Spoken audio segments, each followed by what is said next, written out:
From being an internet sensation with his Manhunt series to now becoming one of the internet's most despised creators, Dream has miserably failed in maintaining his status as an internet celebrity, getting bombarded by allegations of predatory behavior and grooming, to being shouted at by the voice actor of Gumball, with millions of tweets clowning on Dream. It is clear that Dream has slowly become one of the internet's most hated content creators. Dream went from gaining at least 50 million views each video to now barely breaking the 5 million view mark. His monthly subscriber count has plummeted from 2 million subscribers a month to now only gaining 60,000 subscribers a month, signaling that Dream's career is now slowly beginning to end. As we unravel this story, you will realize how Dream dug his own grave and caused his own downfall. I will be covering several factors that will explain how Dream killed his channel, but to understand this, we have to start from the beginning.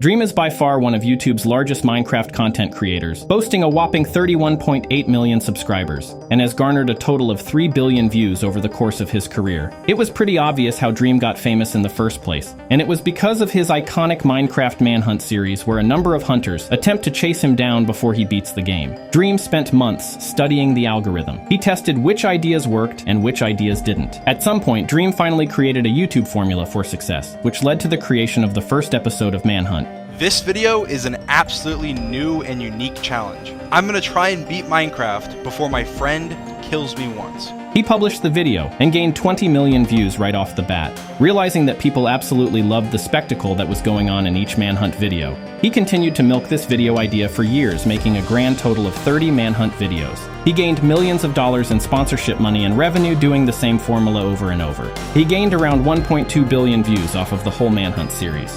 But with this massive success, Dream began to notice something. Dream realized that there was a whole fan base dedicated to him, making thousands of art and custom work just for him. Dream saw this as an immense opportunity to make an extra buck off of his channel. On December 3, 2020, Dream created a website called dreambranding.com selling merchandise related to the Dream brand. The whole site fully caters to an audience called Dream Stans. If you don't know what a Dream Stan is, they are individuals who are incredibly obsessed with Dream who are usually very active on Twitter. Dream's insane rise to fame allowed for a whole audience called Dream Stans to grow at a massive rate. Thousands of Dream Stans pop up on Twitter and begin to change their profile pictures to Dream's smiling logo and to photos of George Not Found, one of Dream's closest friends in the Manhunt series. This allowed Dream to form an incredible idea. Seeing that there was a whole fan base incredibly obsessed with him, he utilized his Twitter account as a tool to appease the Dream Stans. He began to be more engaged with his fan base by making tweets saying "I love you" and making long personalized messages for his fans. Dream realized that catering to an audience that is madly obsessed with him was incredibly good for business. This made Dream Stans become the backbone of Dream's entire career, with sponsors willing to cough up massive amounts of cash, knowing that Dream's fan base was incredibly loyal. But this came with a massive downside. People looking at it from an outsider's perspective began to clown on Dream Stans, calling them fatherless, and all sorts of jokes. People were calling out Dream for how ingenuine he sounds when he keeps trying to blatantly form some sort of parasocial relationship with his fans. But even with people calling out how weird Dream sounds whenever he tries to form some sort of parasocial bond with fans, the Dream fan base still grew at an exponential rate. This allowed him to grow to 1 million subscribers in just less than a year. Dream was looking like he was unstoppable. He's gaining millions of views off of YouTube and millions of dollars from sponsorships, ad revenue, and even donations from Dream Stans on his Twitch streams. Twitter Dream Stans were carrying Dream's whole career. But having your whole fan base be built off of people from Twitter comes at an incredible cost of massive scrutiny. Dream is no stranger to controversy, given that his whole fan base is literally reliant on Twitter, and Twitter, being the cesspool that it is, finds a billion ways to cancel a creator. It only makes sense that Dream consistently gets muddied by controversy every now and then. To highlight Dream's love-hate relationship with his stans in the Twitter community, he got canceled for doing a war cry on stream, with certain Dream stans and Twitter people pointing out how it was racist and how it was offensive to Native Indians. Dream clarified that the war cry he did was based off of this one SpongeBob clip. Ready! But regardless, Dream got called out once again for using the R slur, with the people of Twitter pointing out how Dream is a massive ableist. Dream attempted to defend himself and justify his usage of the R slur, which made the drama even worse. But at some point, he just fully accepted he was in the wrong and just issued an apology to his fans. To better explain Dream's love-hate relationship with his community, I let my friend explain.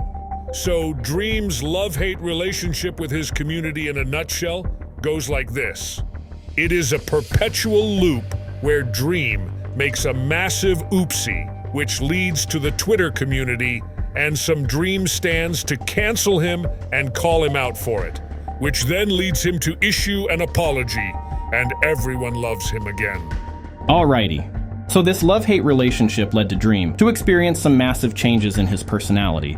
He slowly but steadily learned how to navigate himself through controversy and how to pander to his fans in order to prevent himself from receiving hate. He slowly positioned himself as someone who is tolerant of everyone and a person who's very wholesome. This is the sole reason why Dream tweets out eerily parasocial tweets like this. Dream realized that he can garner support and fame by establishing and reinforcing parasocial relationships with his fans. Dream became even more parasocial. People were calling out how incredibly weird it is and how cringe Dream was becoming, but Dream kept winning the support of the people of Twitter and the Dream fanbase. But with all of this pandering that Dream is doing to his own fanbase, people began to speculate whether or not Dream truly did believe in what he's doing, or if he's just making a fake persona to foster an incredibly toxic fanbase just for money. And what they found was one of the initial factors that snowballed Dream's downfall. As Dream built a huge source of revenue off of Dream stands from his merch drops, Dream learned how to form a specific persona to pander to the people of Twitter. He claimed that he was tolerant of whoever you are and was generally left leaning during the peak of his career. Basically, he shared the same views as Twitter people, and his Dream Stan community had. Dream positioned himself as the creator who just wants to spread positivity, a person who loves everyone, and also as a very empathetic and sensitive man. But people began to dig through Dream's private accounts. A person by the name of JLS Kavney dug through Dream's Discord account and found a massive database of his social media accounts, specifically his Reddit account. It was uncovered that Dream owned the Reddit account u/LordyLordy, which has since been deleted due to Reddit API updates. Dream admitted that he did indeed own the Reddit account. As people dug through all his old posts and comments, they found damning evidence that Dream seemed to be lying for who he was. His Reddit posts show how contrary Dream's real beliefs are compared to what he's trying to portray to his own fanbase. Dream was apparently an active user in the subreddit r/thedonald, r/AskTrump supporters, and r/politics. He praised Trump and claimed he would win the upcoming election. This is what he said in his Reddit post. Trump will win in 2020. No Russian collusion. Biden isn't going to run. Booming economy. Unemployment. North Korea. ISIS being defeated. Incumbent. He will win, and yes, he has many more supporters and people who would vote for him than you'd think. This line of thinking is incredibly contrary to what he displays on Twitter. He constantly makes fun of Trump and calls him an idiot and a clown to appeal to his fans. But beneath it all, he goes against what he actually publicly says. He even mentioned how he campaigned for Trump and even attending Trump rallies. This was also the same time when his channel had about 1 million subscribers, where he even posted a racist video that I'm about to show now. One thing. They added a new skin variation. You may have noticed my hand. This is very interesting. We have Steve for guys, and we have Alex for girls. But they just recently added Tyrone. Now, this is a good change. I know there's gonna be a lot of people that love this change. Make sure you include Tyrone with Alex and Steve in the future. Do not segregate him from the rest. As you know, since Twitter is very sensitive to these type of stuff, the whole Twitter community decided to cancel Dream. His community decided to go on a massive campaign to get Dream deplatformed, as there is a 1-year gap between the videos he released and the beliefs he held to when he was forming his whole Dream fanbase. We can't know for sure if he did truly change or not. He also made xenophobic comments regarding illegal immigrants. He said that they are invaders and are invading the country. This whole controversy undeniably damaged Dream's reputation, and is even the cause why people doubt his authenticity. But the next part I'm going to talk about now would be Dream's slippery slope to getting himself into one of the biggest controversies he ever got into. Dream had to think ways of making even more money off of his fans, so he decided to turn his public parasocial tweets of telling his fans that they are his kittens to instead private conversations with his fans. He started giving away his private personal phone number to fans, allowing any Dream stan in the world to message him. Not only that, but he also shared his Snapchat to his millions of fans so that he could talk to them. This parasocial relationship even went as far with Dream selling his childhood photos to madly obsessed Dream stans. Dream's whole idea behind this was that it will help him make money off of merchandise and donations from stans, and also to help him fight back against controversies, where Dream stans will defend him from anything. But little did Dream know that this is what led to the downward spiral that he is experiencing today. Dream got bombarded by various allegations of grooming and predatory behavior. People were going crazy on Twitter seeing this happen. Apparently, Dream got too personal with his fans on Snapchat and on iMessage. His development of parasocial relationships on these private messaging platforms laid the groundwork for him to be targeted by these allegations and controversies. The parasocial relationships that Dream worked so hard for tremendously backfired on him. Several alleged victims leaked private screenshots of Dream's Snapchat messages. They accused Dream of grooming and other incredibly heinous crimes. One of the victims, named Amanda, stepped forward and accused Dream of grooming her. Amanda started out as a part of Dream's fanbase, where she identified herself as a Dream stan. She sent out a random message to Dream on Instagram in the hopes that he replies to her messages. Dream did indeed reply, and they both had a long conversation spanning multiple months. Dream suggested that they move their conversation out of Instagram and instead to his Snapchat. This is the same Snapchat that Dream used to talk with his fans to form a parasocial bond. They talked to each other for a while, but the communication suddenly stopped. A few years later, Amanda came out on TikTok, accusing Dream of being a predator. She leaked private Snapchat messages proving that Dream indeed groomed her, and accused Dream of sending naughty pics to her. People began to cancel Dream and wanted his career to be absolutely ruined because of these allegations. Because of this, people began to do some digging. People pointed out how the only evidence she had about Dream grooming was Dream calling her gorgeous. Amanda's other accusations seemed to be false, as she had not provided evidence proving her claims to be true, but she promised that she would be sharing further evidence that would absolutely ruin Dream's career. She claimed that she would be pursuing legal action against Dream and was actually going to the police. With all of this happening so fast, people were wondering why Dream was so quiet. People assumed he wasn't responding because it would prove his guilt. But it turns out Dream was actually staying quiet because his lawyers advised him to. Dream was expecting legal action to be taken against him. His lawyers suggested that he keep his mouth shut and deal with the heat coming from social media. Dream waited for himself to get sued so he could finally speak up and prove that he was actually innocent. Several months later, Amanda didn't even pursue legal action against Dream. Instead, she just kept rambling on social media that there would be proof and that he was about to get sued. Dream knew that he wouldn't get sued, as he realized it was just a way to get him deplatformed. This led to Dream finally coming out with a response on Twitter, obviously saying that he is innocent and that he didn't do anything. But this response was not met lightly. People were bringing up other victims like Jamie and the ones running the burner account. Tons of people were using this as an opportunity to start a hate campaign against Dream. This was in response to all of his previous controversies, of him cheating in a speedrun, him making racist videos, him making xenophobic comments, and him getting canceled on by Twitter for supporting and campaigning for Trump. Not only that, but a good chunk of the hate was directed towards him solely because he was seen as being disingenuous for encouraging parasocial relationships. The hate campaign that he's receiving to this day is caused by the controversies and mistakes that he made in the past. This led to an account called dreamwastaken to parody Dream. He posted bait parody tweets to clown on Dream. This parody account exploded and gained thousands of followers and tens of thousands of likes. Some people thought this was funny, but a good chunk of people thought that it was actually Dream himself. This led to the voice actor of Gumball, Nicholas Cantu, to call him out, saying that he's a groomer. Nicholas Cantu thought he was replying to Dream himself, but what he didn't know is that he replied to a fake parody account of Dream. Nicholas Cantu constantly replied to this fake Dream account, calling Dream out for so much things. Dream snapped back and replied to Nicholas Cantu, calling him a terrible human being. This spiraled into a whole other controversy, where Dream was sharing all the dirt he had against Nicholas Cantu. Dream claimed that Nicholas Cantu is a racist, homophobe, ableist, and an anti-Semite. Dream even shared a video of Nicholas Cantu saying very weird things and being incredibly drunk. You don't understand that you're talking to like a Michelangelo of my time, right? Like I'm a genius, Albert Einstein level history bookmaker. You're gonna be forgotten like the dust in the sand when you're in the fucking Sahara and there's 100 million, 1,000 billion fucking sand particles. You're gonna be one of those, and I'm gonna be a statue erected in gold. So understand that. I think you're smart. Right. I think you're being an idiot. Of course, so and people can do that. You probably are extremely drunk, or no, I'm maybe not. you're like this. If you're actually not, I am like this because ADHD, autism, neurodivergent. I have ADHD as well. Right, but because you said that's what the mask is, I think you're so that's why. This once again backfired on Dream. People were wondering why he was collecting dirt against a minor. This led to another full-on hate campaign on Dream.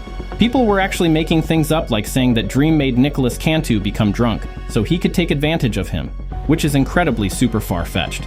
But with this whole Dream hate train lasting for almost a week, this led to Amanda coming up again with this massive story of how Dream groomed her.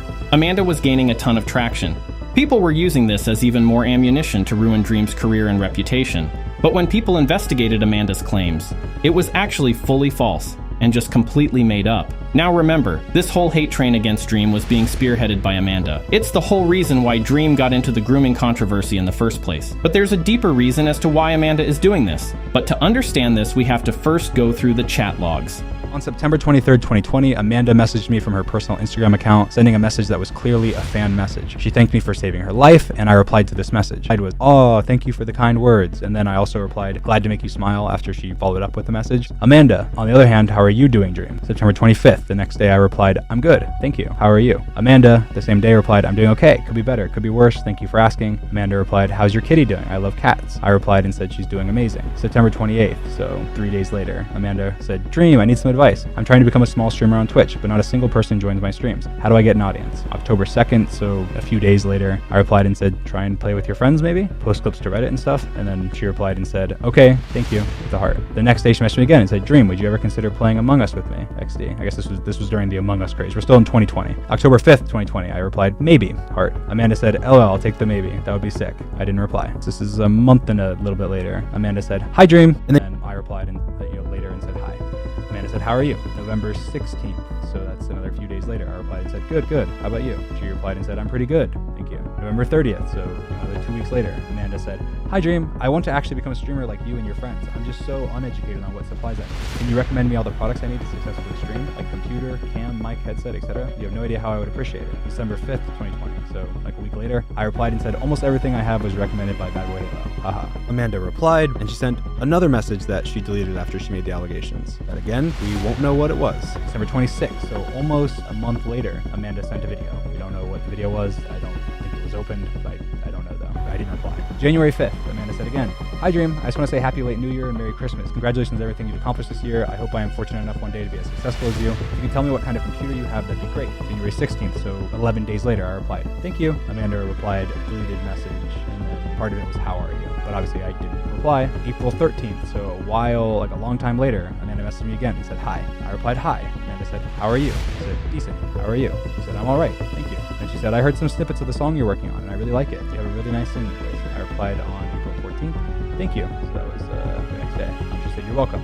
So you can see a pattern here. Once Amanda got a hold of Dream, the conversation always revolved around on how she could be as famous of a streamer as Dream is. And with her talking about how she could be in Dream's videos by even suggesting to play Among Us in front of thousands of viewers live, Dream always gave out very vague and unhelpful answers, which might have ticked Amanda off. But regardless, Amanda tried relentlessly to appease Dream. She even defended Dream from the initial grooming allegations Dream received.